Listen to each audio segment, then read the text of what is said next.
Have you ever wondered how to properly plan out your year in business and do this strategically? So, planning is seriously one of my most favorite things to do. But sometimes we can get caught up, in this planning that we don't actually do this properly or strategically. What I mean by this is that you plan and it actually brings about the results. So I wanted to run you through how I actually approach planning, and particularly planning my year for my fitness business, and also briefly break down a plan for a particular or specific event. So let's start with the year. Now, a year is a long, long time to plan something out. You can usually see a few months in advance or a few months ahead, but then it becomes a little hazy. So that's why I only plan out the big things across the whole year. And then I work on around about a quarter by quarter basis and then a month by month basis. So grab yourself a big calendar and firstly, let's look at the big picture items. 1, fill out your personal events for the year. So things like birthdays, your partner's birthdays or your children's birthdays, any family holidays that you have planned. You really don't want to be planning any big business related things across these dates. Secondly, fill in the big business events, like your anniversary or your Christmas do with your staff or any sort of sales or promotions. Now you can fill in your offers around these events.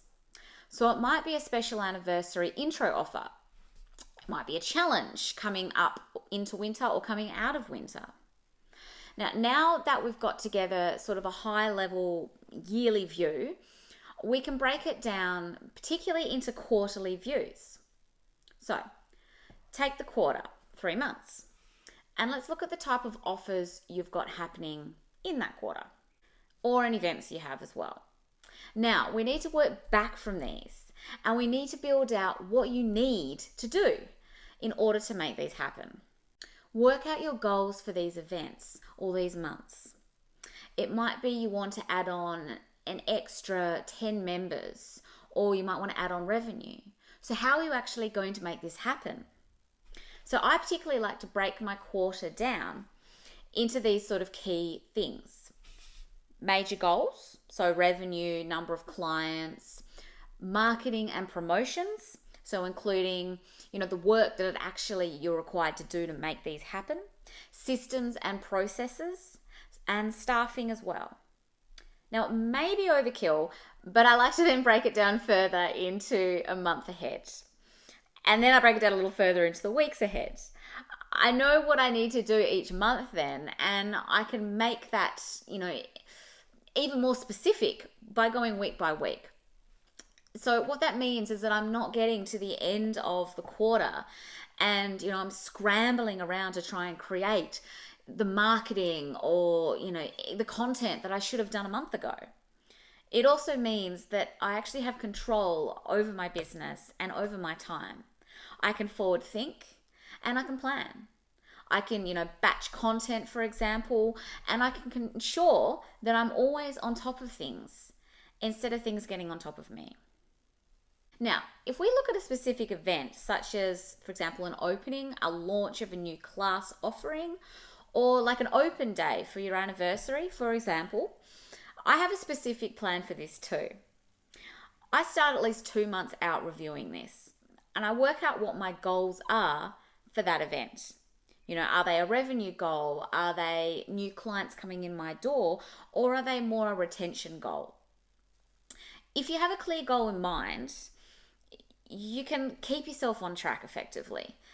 And then I work out what my marketing messages and my communications and my content needs to be and I need to create. And what I need to schedule in terms of my social media posts, my emails, my advert campaigns, all that kind of stuff.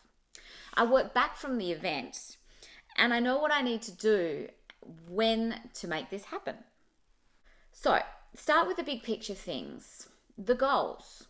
fill in your events, your personal events, your business events, and then start building out your marketing, your systems, your staffing back from these events. And what this will do, if you look at it over a year, you'll soon see how your year looks, and whether you've got too much going on in 1 month, or it's too close to a special event, or you've got this huge gap in your marketing or your communications or your promotions that you might need to consider doing something in.